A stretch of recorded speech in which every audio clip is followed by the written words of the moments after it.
بسم اللہ الرحمن الرحیم۔ قرآن کریم کی حفاظت اللہ تعالیٰ کے ذمہ ہے۔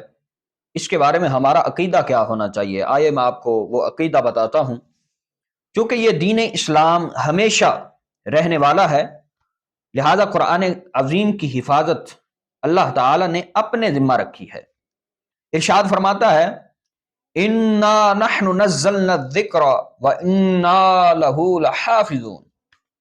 فرمایا کہ یقیناً ہم نے قرآن اتارا اور یقیناً ہم اس کے ضرور نگہبان ہیں، لہذا اس میں سے کسی بھی حرف یا نقطہ کی کمی بیشی محال یعنی ناممکن ہے۔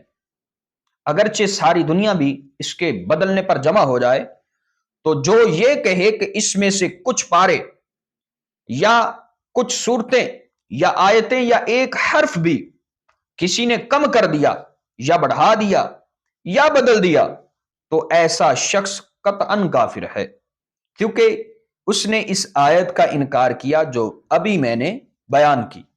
صلو علی الحبیب صلی اللہ تعالی علی محمد صلی اللہ تعالی علیہ وآلہ وسلم۔